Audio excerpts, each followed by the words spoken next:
Daddy went for tickets. A little boy repeated those 3 words until his voice broke. Sitting alone on a cold station bench, a metal brace on his tiny leg. And a teddy bear, all he had left in the world. He didn't know his father was never coming back. And he didn't know a grieving stranger was about to become the only man who wouldn't walk past him. Welcome to Golden Heart Stories. This is the story of how 2 broken hearts found a way home. The rain hammered against the glass doors of Pacific Central Station with a rhythm that felt almost angry, as though the sky itself was trying to break through. Each gust of wind drove the water sideways, battering the windows in waves that distorted the streetlights outside into shapeless halos of yellow and red. Evening commuters hurried past in blurred streams of dark coats and clicking heels. Their umbrellas folding inward as they escaped into the warmth of the terminal. The fluorescent lights overhead cast everything in a cold, clinical glow that made the polished floors shine like ice. It was the kind of evening that made people walk faster, heads down, eager to disappear into their own lives. But on a wooden bench near the center of the waiting area, a small figure sat perfectly still. Eli Rowan Walker, only 3 years old, perched on the edge of the seat with his feet dangling several inches above the ground. The bench was too large for him, making him look even smaller than he was. His left leg was encased in a metal brace that caught the harsh light every time someone passed by, throwing brief flashes across the scuffed tiles. In his lap, clutched between both tiny hands, was a teddy bear so worn that its original color was impossible to guess. One eye was missing, replaced by a knot of thread. The fur had been rubbed smooth in places where small fingers had traced the same paths over and over again. A woman with a rolling suitcase stopped nearby, glancing at her phone. She noticed the boy and hesitated, her expression shifting from annoyance to concern. "Sweetie, where's your mom?" she asked, leaning down slightly. Eli's dark eyes lifted to meet hers, but his voice came out flat, rehearsed. "Daddy went for tickets." The woman looked around, scanning the terminal for any adult who might be watching. "How long has he been gone?" "Daddy went for tickets," Eli repeated, the same words in the same tone, as though nothing else existed in his vocabulary. The woman straightened, uncertainty flickering across her face. She waited another moment, checking her watch, then walked away quickly, pulling her suitcase behind her with sharp clicks against the floor. Hours had passed since the station had been crowded with the afternoon rush. The digital clock above the departure board had ticked through 3 full hours. The benches around him had filled and emptied twice over. Families with noisy children had come and gone, their laughter fading as they boarded trains. A man selling newspapers packed up his stand and wheeled it toward the exit, the metal legs scraping against the floor. A security guard strolled past, his radio crackling with static. He slowed when he saw Eli, then crouched down beside the bench. "Hey there, buddy. You okay?" the guard asked, his voice practiced and professional. Eli nodded once, his grip tightening on the teddy bear. "Where's your dad?" "Daddy went for tickets." The guard frowned, glancing toward the ticket counter across the hall, then back at Eli. "When did he leave?" Eli said nothing this time. He simply stared ahead, his small face unnaturally calm, as though he had learned that answers did not matter. The guard stood, speaking into his radio. "Yeah, we've got a possible unattended minor at the main waiting area. Small boy, maybe 3 or 4. Says his father went for tickets. I'm going to keep an eye on him." The radio crackled back. "Copy that. Let us know if anyone claims him." The guard nodded to himself and moved a few steps away, positioning himself where he could watch both Eli and the entrance. But as the minutes stretched on and no one appeared, even he began to shift uncomfortably, glancing at his watch, then at the boy, then away again. The coffee shop across the hall dimmed its lights and flipped its sign to closed. The barista inside wiped down counters and stacked chairs. The announcements over the loudspeaker grew less frequent, the voices crackling through static sounding tired and distant. Eli shifted slightly, adjusting his grip on the teddy bear. His fingers were red from holding it so tightly for so long. He whispered again, soft and mechanical, as though he had been programmed to say it. "Daddy went for tickets." The rain continued to fall outside, streaking down the tall windows in endless rivers. Inside the station, the temperature dropped as night settled in fully. Eli pulled his thin jacket tighter around himself, but he did not cry. He did not call out. He simply waited, his small shoulders hunched forward, his eyes fixed on the entrance doors as though his father might walk through them at any moment. The fluorescent lights hummed overhead, cold and indifferent, casting shadows that stretched long and dark across the empty floor. Marcus Cole pulled the community shuttle van into the loading zone outside Pacific Central Station and shifted into park. The engine settled into a low rumble beneath his weathered hands. He had driven this route hundreds of times over the past 2 years, ferrying elderly residents to appointments and errands. It was simple work, predictable work, a far cry from the boardrooms and high-stakes decisions that had once defined his life as a CEO. But that was before grief had stripped everything down to its essentials and left him with only the need to keep moving forward. Through the rain-streaked windshield, the station entrance glowed with harsh fluorescent light that spilled out onto the wet pavement. Marcus reached for the clipboard on the passenger seat, checking the pickup time for his next passenger, when something caught his attention. A small figure sat motionless on a bench just inside the glass doors. The child was so still that Marcus almost mistook him for a forgotten backpack. But then the boy shifted slightly, and Marcus felt his breath catch. He sat frozen for a moment, his hand still resting on the clipboard, his eyes fixed on that small figure through the rain and glass. Something about the way the child sat, with shoulders hunched inward and head slightly bowed, radiated a quiet resignation that no child should possess. It was the posture of someone who had learned not to expect anything. Marcus had seen that same posture once before, in hospital hallways late at night, in the slumped shoulders of parents who had run out of hope. The memory rose up unbidden, sharp and unwelcome. He forced it down, but his hands had already begun to tremble. Without fully deciding to do so, Marcus pushed open the driver's door and stepped out into the rain. The cold water hit his face immediately, soaking through his jacket within seconds, but he barely noticed.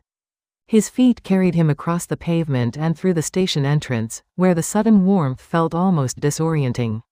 The mingled smells of wet clothing, coffee, and floor cleaner hung in the air. Marcus kept his eyes on the bench ahead. As he drew closer, the details became clearer. The boy was younger than he had first appeared, perhaps 3 or 4 years old, with dark hair that fell across his forehead. His left leg was locked in a metal brace that looked too heavy for such a small body. In his arms, he clutched a teddy bear, its worn fabric pressed against his chest. The child's eyes were open but unfocused, staring at nothing. Marcus approached slowly, careful not to startle him. He crouched down beside the bench, bringing himself to the boy's eye level. "Hey there," Marcus said softly. "Are you waiting for someone?" The boy's gaze shifted toward Marcus, but there was no recognition in it, no spark of connection. His expression remained blank, almost mechanical. "Daddy went for tickets," the child said quietly, his voice flat and rehearsed. Marcus glanced around the terminal, searching for any adult who might be watching. But the few remaining travelers paid no attention. A woman scrolled through her phone by the ticket counter. A custodian pushed a mop bucket toward the exit. No one looked like they were coming back for this boy. "How long have you been waiting?" Marcus asked gently, though he suspected the answer would break his heart. The boy did not answer. He only stared past Marcus toward the entrance doors, his small fingers pressing deeper into the worn fabric of the teddy bear. Marcus shifted his weight, his knees protesting the crouch. "What's your name, buddy?" No response. The boy's lips moved slightly, forming words too quiet to hear. Marcus reached out slowly, placing a hand on the edge of the bench near the boy but not touching him. "My name is Marcus. I'm going to help you, okay? We're going to find your dad." Still nothing. The child's gaze remained fixed on the doors, waiting with a patience that felt learned, practiced, heartbreaking. Marcus stood, his jaw tightening. He pulled out his phone and dialed, stepping a few feet away but keeping the boy in sight. "Vancouver Police, how can I help you? I'm at Pacific Central Station. There's a young boy here, maybe 3 or 4, sitting alone for hours. He says his father went for tickets, but no one's coming back." "Can you describe the child?" "Dark hair, blue jacket, leg brace on his left leg. He's holding a teddy bear. We'll dispatch an officer and contact child services." "Can you stay with him?" "Yes. I'm not leaving him alone." Someone will be there within 20 minutes. Marcus ended the call and returned to the bench, lowering himself to sit beside the boy. Not too close, just present. The boy did not acknowledge him, but Marcus noticed the small fingers loosen slightly on the teddy bear. As though some part of him recognized that someone had finally stopped walking past. The drive back to Shaughnessy felt longer than usual, though Marcus knew every turn by heart. The rain had eased to a drizzle, leaving the streets slick under the streetlights. He gripped the steering wheel with both hands, replaying the scene at the station. After calling the authorities and waiting until child services arrived, Marcus had watched them lead Eli away, still clutching that threadbare teddy bear. The officer had thanked him, but Marcus could not move past it. The boy's face stayed with him. When he pulled into the curved driveway, the house loomed before him in the darkness, its tall windows reflecting empty sky. It was a beautiful house, the kind people admired from the street. But beauty meant nothing when it was wrapped around silence. Marcus turned off the engine and sat in the sudden quiet. He did not want to go inside. The front door opened with a soft click. Dim light spilled from the living room. The air smelled faintly of lavender, though it did nothing to mask the deeper smell of a house that had stopped living. Everything was in its place. The decorative bowl held the same keys. The coat rack bore jackets that never moved. Nothing changed here. Marcus set his keys down and moved through the hallway toward the stairs. As he reached the landing, his eyes drifted toward the closed door at the end of the hall. It stood there as it always did, shut tight, its white surface unmarked except for a small chip in the paint. He had not opened that door in 3 years. Neither had Helen. It remained sealed, holding not a body but a life that had ended too soon. Behind that door, his son's room waited exactly as it had been left. The bed still unmade, sheets tangled the way a teenage boy would leave them. Books stacked on the desk beside a laptop that would never open again. Posters on the walls, edges curling. A deflated basketball in the corner, next to sneakers that would never be worn. Time had stopped in that room, and Marcus and Helen had agreed without words that it would stay stopped. To open the door would be to let time move forward. Marcus stood in the hallway, staring at the closed door, feeling its weight press against his chest. He remembered the hospital room, the machines that breathed for his son. He remembered the doctor's quiet voice. He remembered Helen's hand in his, both holding on as though their grip could keep their son tethered to life. But it had not been enough. A soft creak came from downstairs. Helen's presence marked by floorboards that knew her footsteps.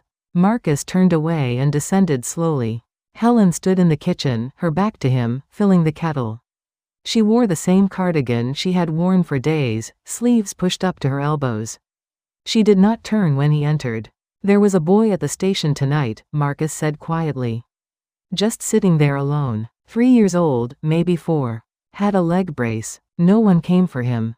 Helen set the kettle on the stove and turned the dial. The blue flame hissed to life. "What happened to him?" she asked, her voice barely above a whisper. "I called the police. Child services took him. He just kept saying his father went for tickets." Helen's hand paused on the kettle handle. "How long was he there?" "Hours, by the look of it. Just waiting. Like he'd been trained to wait and not ask for help." She turned slightly, not quite facing him. "Did he cry?" "No," Marcus said. "That's what got me. He didn't cry. Didn't make a sound except to repeat that line about his father. Just sat there holding a worn-out teddy bear." Helen's shoulders tensed. He must have been so scared. He looked resigned, like he'd learned that no one was coming, but he had to keep waiting anyway. A long silence stretched between them. The kettle began to hiss softly. "What will happen to him?" Helen asked. "Foster care, I suppose. They'll try to find his father, but..." Marcus trailed off, unsure how to finish the sentence.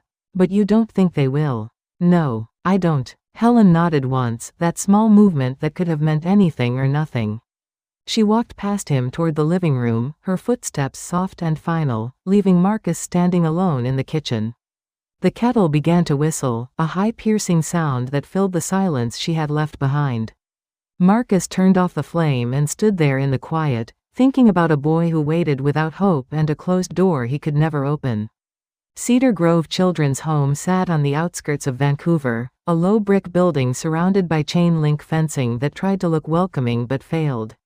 The playground equipment was newer than the building itself, bright primary colors that seemed too cheerful against the gray sky. A swing set swayed gently in the breeze, empty chains creaking with a sound that felt lonely. Marcus pulled into the visitor parking lot the next morning, his hands still gripping the steering wheel long after he had turned off the engine. He had told himself he would check on the boy once, just to make sure he was safe, and then return to his life. But something had pulled him here with a force he could not name, something that felt like obligation mixed with a longing. He did not want to examine too closely. Inside, the hallway smelled of industrial cleaner and microwaved food. Framed children's drawings lined the walls, but the fluorescent lights overhead cast everything in cold glare. A young woman at the reception desk looked up as he approached, her smile practiced and professional. "I'm here to see Eli Walker," Marcus said. "I'm the one who found him at Pacific Central yesterday." The woman's expression softened. "Oh yes, Mr. Cole. The caseworker mentioned you might stop by. Eli's in the common room. I'll take you back." She led him through a set of double doors into a large open space filled with mismatched furniture and toys that had seen better days. Children of various ages occupied different corners, some playing, others simply sitting. And there, at a small table near the window, sat Eli. The boy was drawing. His small hand moved across the paper with surprising precision, creating shapes that seemed far too complex for a child his age. Circles within circles, triangles that mirrored each other perfectly, lines intersecting at exact angles. The teddy bear sat propped against the table leg, watching over him. Marcus approached slowly, not wanting to startle him. "Hello, Eli." The boy's hand paused mid-stroke. He looked up, his dark eyes taking a moment to register recognition. Then, without a word, he went back to his drawing. Marcus pulled out a chair and sat down, placing a small bag on the table. "I brought you something. Just some puzzles and a few toy cars. Thought you might like them." Eli glanced at the bag but did not reach for it. His attention remained fixed on the paper, where he was now adding another layer to his geometric pattern. Each line was deliberate, each angle measured with an intuition that seemed beyond his years. "That's really good," Marcus said, leaning forward slightly to get a better look. "Did someone teach you to draw like that?"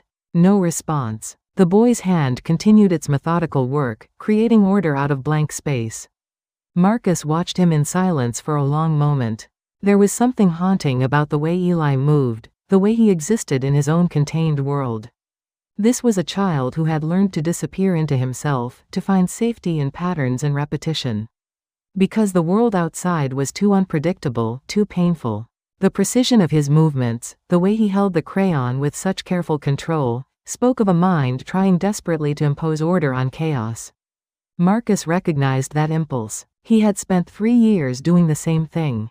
Keeping his house in perfect order, following the same routes, as though routine could somehow fill the void his son had left behind. "You know," Marcus said quietly, "when my son was young, he used to draw too. Not like you, though. His pictures were all over the place, no order to them at all. Just wild imagination spilling onto the page." Eli's hand slowed slightly, though he did not look up. "He would have liked you, I think," Marcus continued, his voice growing softer. "He would have wanted to know how you make those shapes so perfect." The boy set down his crayon and stared at the drawing for a long moment.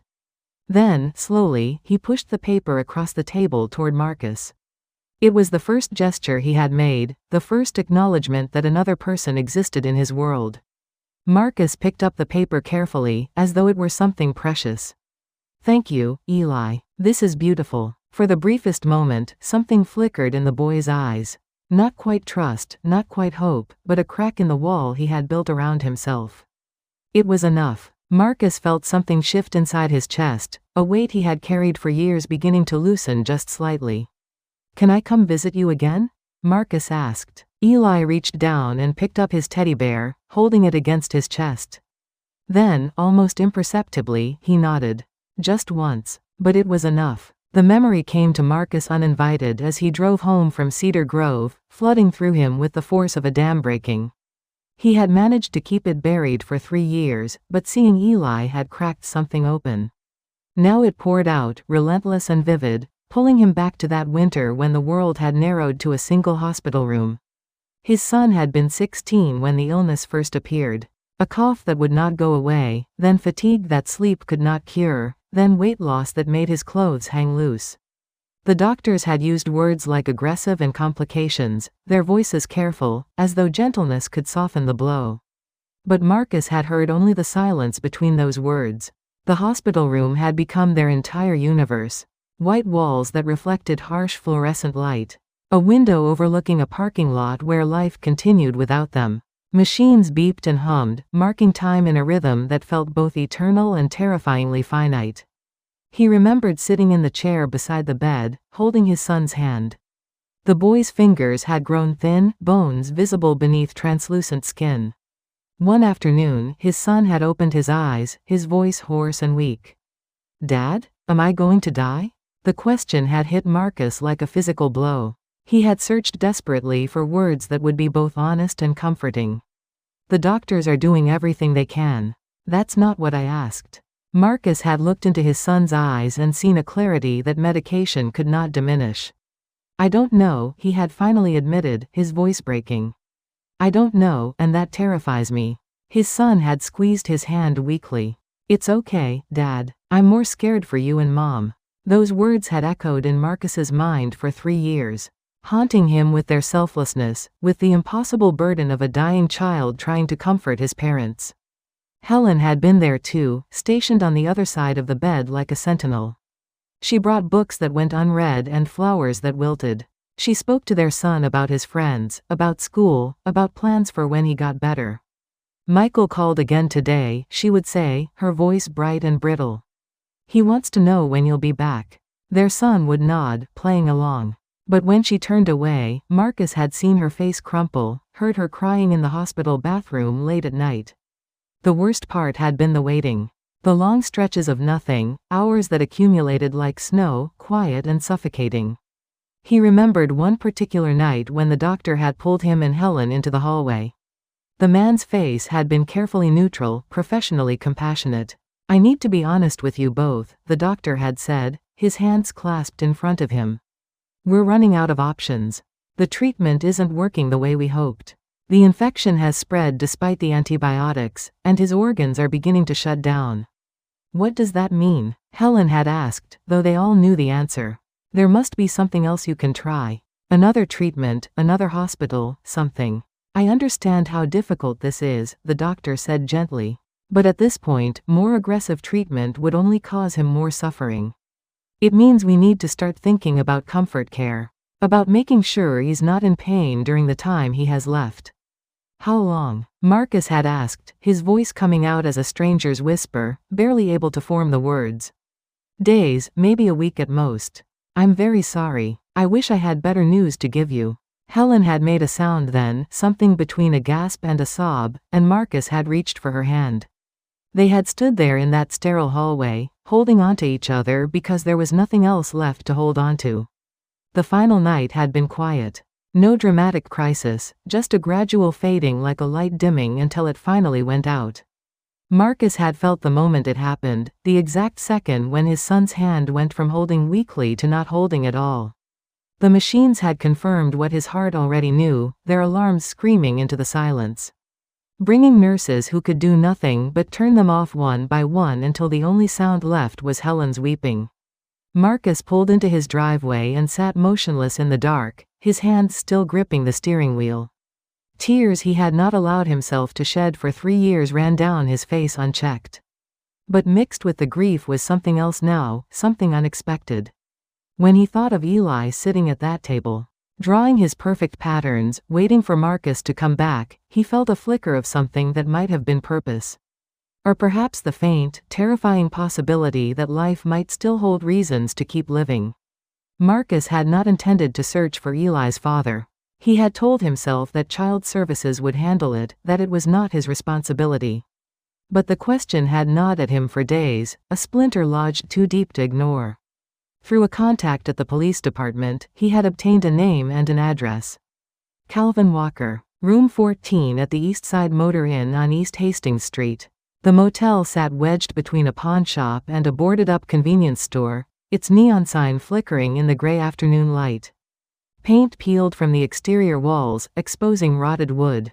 The parking lot was cracked asphalt dotted with weeds, and the air carried the smell of exhaust and something sour. This was not a place where people came to start over. This was where they came to disappear. Marcus climbed the exterior staircase to the second floor, his hand gripping the rusted railing. Room 14 was at the far end of the walkway, its door dented near the handle. Marcus stood there for a moment, listening to sounds around him. A television blaring through walls. A couple arguing. The distant wail of a siren. He knocked. The sound was hollow. Nothing happened. He knocked again, harder, and heard movement inside. Slow footsteps approaching. A pause. Then the sound of a chain sliding back and a deadbolt turning. The door opened just wide enough to reveal a man's face. Calvin Walker looked younger than Marcus had expected, perhaps 30 years old, but life had already carved deep lines around his eyes and mouth. His hair was unwashed and hung in greasy strands across his forehead. Stubble darkened his jaw, uneven and unkempt. His eyes were bloodshot, ringed with the kind of exhaustion that came not from lack of sleep but from carrying too much weight for too long. "Yeah?" Calvin's voice was hoarse, defensive. "Mr. Walker? My name is Marcus Cole. I'm here about your son, Eli." Something flickered across Calvin's face. Not surprise, not even recognition exactly, but a kind of flinch, as though Marcus had touched an open wound. He started to close the door. "Wait," Marcus said, placing his hand against the wood. Not pushing, just holding it there. "I'm not with the police. I'm not here to cause you trouble. I just want to understand." Calvin stared at him for a long moment, his jaw working. Then, slowly, he stepped back and let the door swing open. The room beyond was dim, curtains drawn. A single unmade bed dominated the space. Fast food wrappers littered the floor. The air was stale, thick with the smell of unwashed clothes and despair. Marcus stepped inside, and Calvin closed the door behind him. Neither man sat. They stood in the cramped space like boxers in a ring too small for either to move. "How did you find me?" Calvin asked. "Does it matter?" Calvin laughed, a bitter sound with no humor in it. "I guess not. So what do you want? You here to tell me what a piece of garbage I am?" "Save your breath. I already know." Marcus studied the man in front of him. He had expected anger, perhaps defiance, maybe even violence. But what he saw instead was something closer to collapse, a person who had already given up fighting and was simply waiting for the final blow to fall. "I want to know why," Marcus said quietly. "Why you left him there. Why you walked away from your own son." Calvin's face twisted, and for a moment Marcus thought he might break down completely. But instead he turned away, facing the wall, his shoulders hunched forward in that same posture of defeat Marcus had seen in Eli. "You wouldn't understand," Calvin said, his voice barely above a whisper.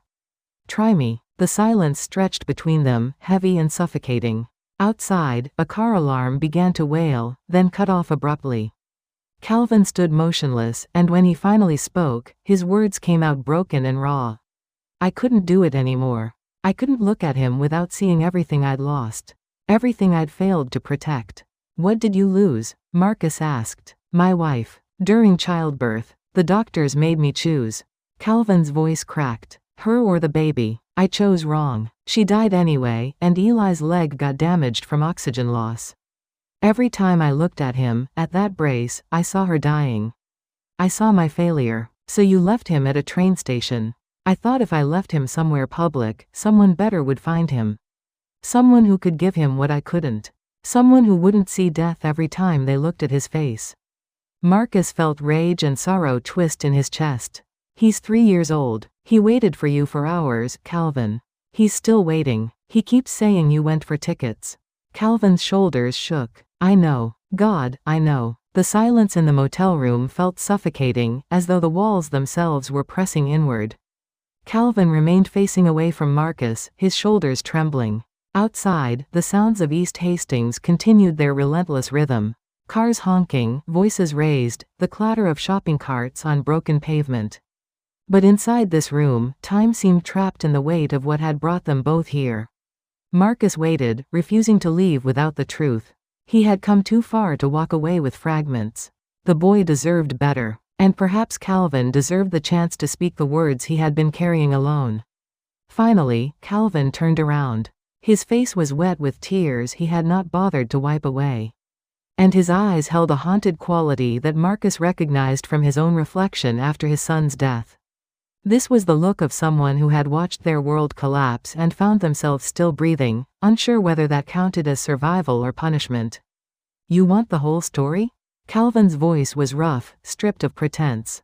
"Fine." He moved to the bed and sat down heavily, his hands dangling between his knees. Then the story came, haltingly at first, then faster as a dam broke. His wife Sarah, 2 years of marriage, a pregnancy that seemed perfect until labor turned catastrophic. High blood pressure spiking, the baby losing oxygen, Sarah's body shutting down. The doctor had pulled Calvin into the hallway while Sarah screamed in the next room. They might not save both, the doctor had said. Calvin had to choose. "I said save Sarah," Calvin whispered, his voice breaking. "I said it without thinking. She was everything." But the doctors had tried to save both anyway. The baby had come out not breathing, blue as death. They had revived him, but the oxygen deprivation had already damaged his left leg. That was why Eli needed the brace. And Sarah had hemorrhaged, massive bleeding they could not stop. She had died on the table while Calvin held Eli for the first time. The weight of those words settled over the room like ash. Marcus found himself unable to speak, his own memories of loss rising to meet Calvin's. He thought of his son's hand going slack in his, thought of Helen's weeping, thought of all the ways death could reach into a life and tear it apart. "So she died, and you were left with Eli," Marcus said finally. "I was left with everything I'd failed to save," Calvin corrected, his voice hollow. "And every day after that was just existing. Barely. The medical bills crushed me. I couldn't work enough hours while caring for him. Couldn't afford the physical therapy he needed, the specialists, the equipment. I'd wake up at night hearing Sarah's voice, asking me why I'd chosen wrong, why I hadn't saved her." "She didn't ask you to choose," Marcus said quietly. "No, but I heard her anyway." Calvin stared at the floor, and the rest of the story spilled out. How every time he looked at Eli, he saw Sarah dying. Every smile reminded him of what she had given up. Every click of that brace brought back the doctor's impossible question. The guilt had been so thick he could barely breathe, drowning him inch by inch until he convinced himself that abandoning Eli at the station was an act of mercy. "I told myself someone better would find him," Calvin said, his eyes desperate. "Someone with money, with a heart that wasn't already broken. I told myself it was mercy, not cowardice." His laugh was bitter. "But I see now what it really was. I was running from everything I'd failed." Marcus moved closer, his anger mixing with something uncomfortably close to understanding. He thought of his own son, of the helplessness watching illness steal away someone he would have given anything to save. He thought of the way grief could twist a person until they no longer recognized themselves. "What you did was unforgivable," Marcus said quietly. "But I think you already know that." Calvin nodded, his face crumpling. "I know. I can't take it back. I can't undo it. All I can do is live with it, and I don't even know if I'm strong enough for that." Marcus stood there in that wretched room, looking at a broken man who had made the worst choice in the worst moment, and felt his rage begin to transform into something more complex. Not forgiveness, but perhaps comprehension. He understood now what had driven Calvin to that station. Understood the shape of despair that could make abandoning a child seem like love rather than betrayal. And in that understanding, Marcus felt something shift inside himself. Recognizing that grief could destroy people in 1,000 ways, and that he and Calvin were not as different as he wanted to believe. Marcus sat in his car outside Cedar Grove Children's Home, the engine off, his hands resting on the steering wheel. The sky had darkened to deep purple, streetlights flickering on. He had not planned to come here today. He had not planned to do what he was about to do. But something had shifted inside him during that conversation with Calvin. Eli needed someone, and Marcus needed something to keep him from disappearing into the same despair that had consumed Calvin. The paperwork for temporary foster care had moved faster than expected. A background check, a home visit, interviews with social workers. Marcus had answered honestly, telling them about his son, about Helen, about the silence that had filled his house. The caseworker had studied him with eyes that had seen too many well-meaning people collapse, but eventually she had nodded and signed the forms. Now he walked through the double doors of Cedar Grove, carrying a small bag of Eli's belongings that the staff had prepared. The boy was waiting in the common room, sitting at the same table where Marcus had first watched him draw. The teddy bear sat in his lap, worn and familiar. When Eli saw Marcus, his expression did not change, but his grip on the bear tightened slightly. Marcus crouched down beside him. "Hey, Eli, remember me?" The boy nodded once, a small precise movement. "I talked to the people here, and they said you could come stay with me for a while. Would that be okay with you?" Eli looked at Marcus for a long moment, his dark eyes searching for something Marcus could not name. Then, very quietly, he said, "Okay." The drive back to Shaughnessy was silent. Eli sat in the back seat, buckled in carefully, staring out the window at the passing lights. Marcus watched him in the rearview mirror, this small child who had been left to wait until waiting became the only thing he knew. When they arrived at the house, Helen was waiting in the doorway. Marcus had called her from Cedar Grove. She had not said much, just quiet acknowledgement. Now she stood with her arms crossed as Marcus helped Eli out of the car. "Helen, this is Eli," Marcus said. "Eli, this is my wife, Helen." Helen's expression softened. She knelt down to Eli's level. "Hello, Eli. Welcome to our home." Eli clutched his teddy bear tighter but said nothing. Inside, Marcus showed Eli the guest room, a space that had once been his office. The bed was made with fresh sheets. A lamp cast warm light across the walls. "This is your room," Marcus said. "You can put your things anywhere you like." Eli stood in the doorway, not moving, as though waiting for permission to exist in this space. That night, after Marcus had helped Eli wash up and change into pajamas, he led the boy to the bed. Eli climbed in slowly, the teddy bear held against his chest, and lay down with a rigidity that suggested he was afraid to relax. Marcus sat on the edge of the bed. "Are you comfortable?" "Yes," Eli whispered. "Do you need anything? Water? Another blanket?" "No." "Have you had this bear a long time?" Marcus asked gently, gesturing to the worn toy. Eli nodded. "Mommy gave him to me." "Your mommy must have loved you very much." "She's gone." "I know. I'm sorry." Marcus started to stand, but Eli's hand shot out and grabbed his wrist. The grip was surprisingly strong, desperate. "Don't go," Eli said, his voice trembling. "Daddy said he'd come back. He said he went for tickets. What if he comes and I'm not there?" The words hit Marcus like a physical blow. He looked down at this child who had been abandoned and still believed, who could not let himself rest because he was still waiting. "Eli," Marcus said gently, "your daddy isn't coming tonight." "But he said." "I know what he said. But you don't have to wait anymore. You're safe here. I'm not going anywhere. I promise." "You promise?" "I promise." Eli's eyes filled with tears that he refused to let fall. His whole body was shaking, caught between the need to believe and the crushing weight of reality. Marcus made a decision. He reached for the blanket at the foot of the bed and spread it on the floor beside Eli. Then he lay down, positioning himself so the boy could see him. "I'll stay right here," Marcus said quietly. "All night, so you know you're not alone." For a long moment, Eli just stared at him. Then, slowly, the tension began to leave his small body. His eyes grew heavy, fighting sleep but losing. His hand loosened on the teddy bear. And finally, with one last shuddering breath, he whispered a single word that Marcus had not heard in 3 years. "Dad." Then Eli fell asleep, his hand reaching down from the bed to rest near Marcus's arm, testing whether this man would still be there when he woke up. The weeks that followed moved with a rhythm Marcus had forgotten could exist in his house. Mornings began with small feet padding down the hallway, Eli searching for Marcus. Evenings ended with stories read in soft voices and reassurance that Marcus would be there when morning came. The silence that had filled the house for 3 years began to crack, replaced by something tentative but unmistakably alive.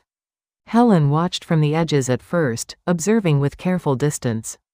But gradually, she began to move closer. She would set out breakfast for Eli without being asked. She would fold his small clothes with care. And sometimes, late at night, Marcus would catch her standing in Eli's doorway, watching him sleep with an expression he had not seen in years. In December, Marcus took Eli to Vancouver General Hospital for an evaluation with a pediatric specialist.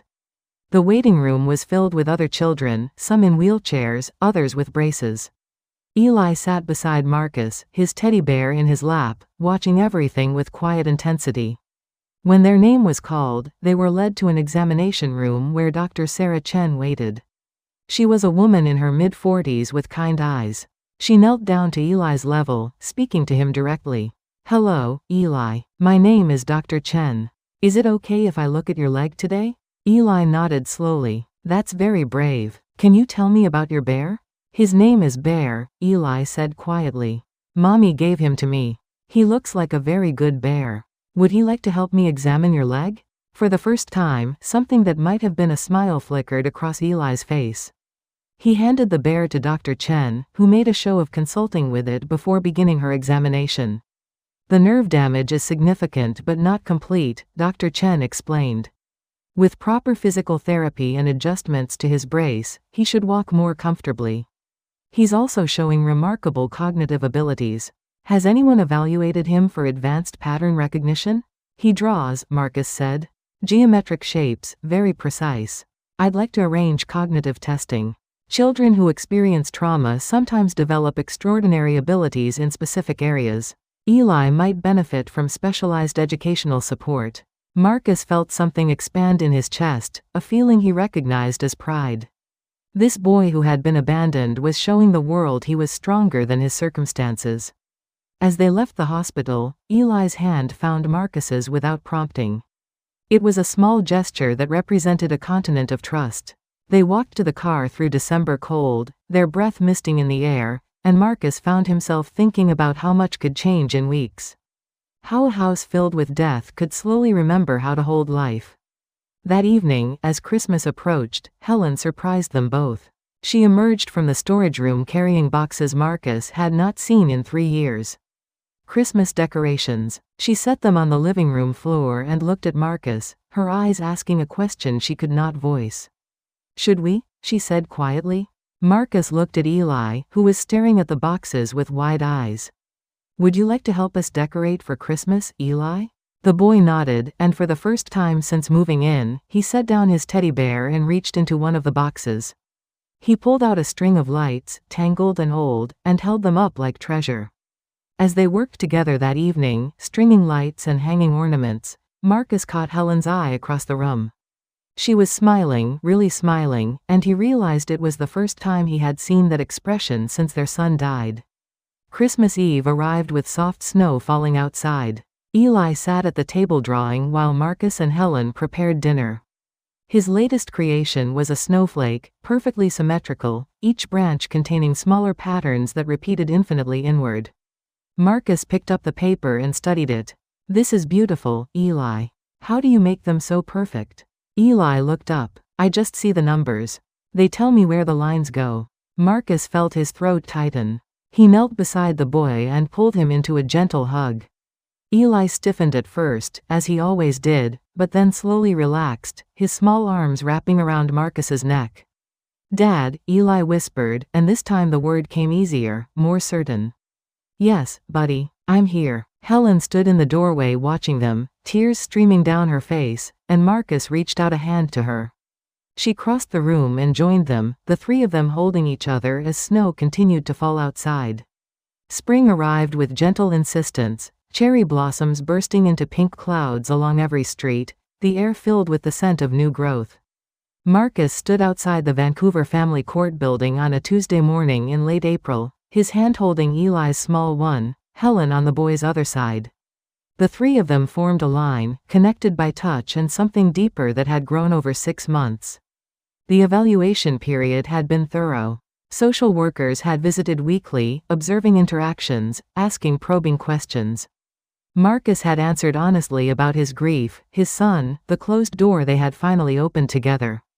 Psychologists had evaluated Eli's attachment patterns and trauma responses.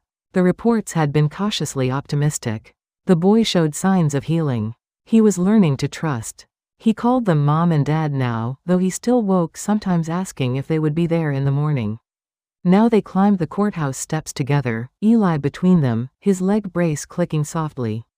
He wore his best clothes, a button-down shirt Helen had pressed that morning. His hair had been cut and combed, though one stubborn cowlick refused to lie flat. He looked like a boy who belonged somewhere. Like a boy who had a home. Inside, the hallway was all polished floors and echoing voices.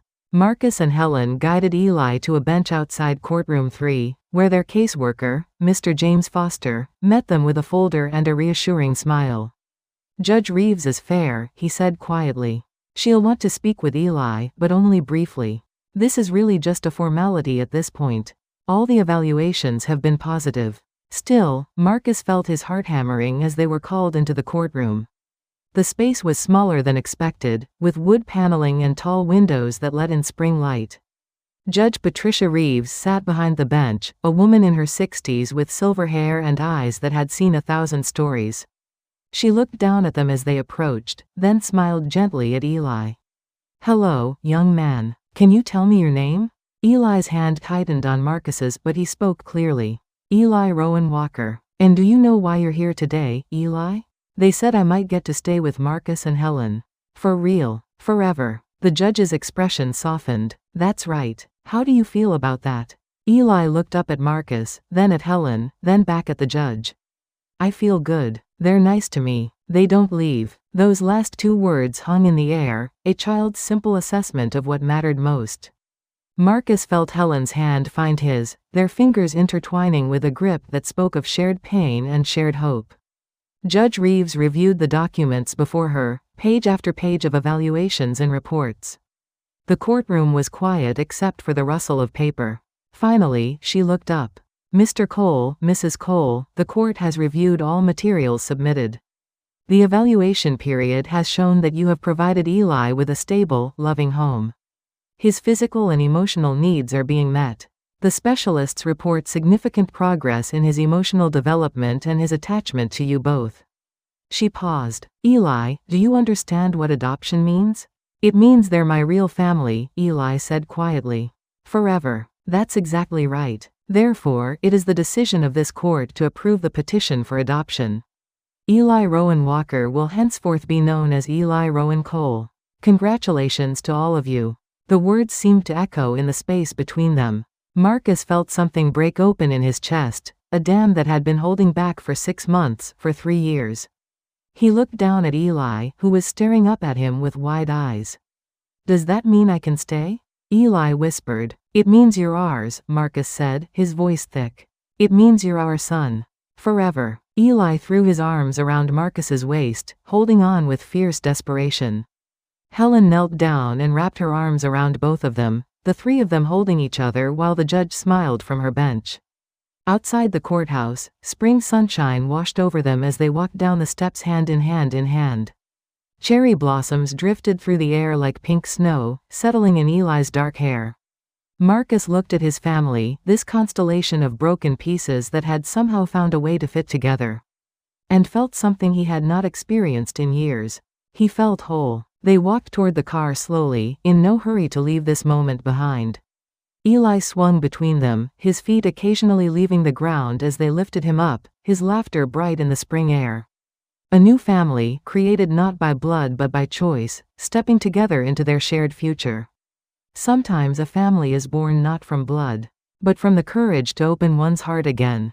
If this story touched you, please share it with someone who might need a little hope today. Your comments help keep these stories alive. And your subscription helps this community grow into a place where no one feels alone. Thank you for watching. This has been Golden Heart Stories.